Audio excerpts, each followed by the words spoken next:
So having said that, we have been pushing for a long time to get adequate broadband in throughout Ontario, throughout rural Ontario. In fact, on October 1st, 2018, on behalf of the NDP, I introduced a private member's motion, Investment in Rural and Northern Broadband Infrastructure, where we proposed to invest $1 billion to try and eliminate the digital divide. To the government's credit, that motion passed unanimously. Not much happened after, but the motion passed unanimously. At the time, the Minister of Infrastructure came over to talk to me and said, you know what, we need to do this, but man, that's a lot of money. Don't think at that point that the majority of people in Ontario realized how difficult it is to operate without broadband in a modern society, or how difficult it is to operate. I come from the agriculture sector. How difficult it is to operate a modern farm without adequate broadband. It's impossible, and it makes a difference in how not only how profitable and efficient you are, but whether or not you can actually operate. Because there are things now in all businesses, including agriculture, where you need access to broadband, to workable, usable broadband. So we put forward a motion in October 1st, 2018, passed unanimously.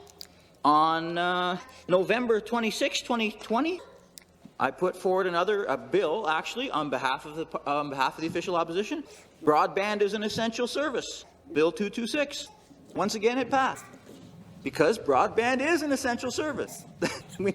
I think everyone agreed with that. We've been pushing this for a long time. Enter COVID.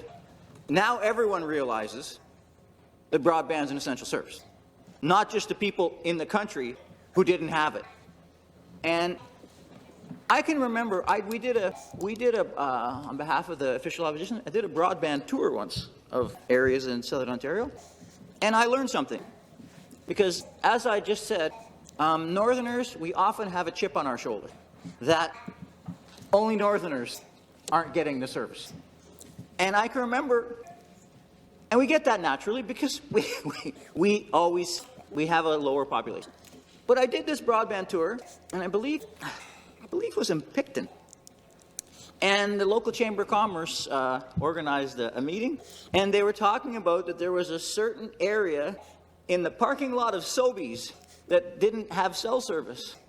And at that I thought, wait a second, they have problems too, right? Like we have whole areas that don't have cell service, but, you know, I learned something, that in Southern Ontario, rural Ontario, they have issues too. And actually, we had a meeting with the Ontario Chamber of Commerce last week.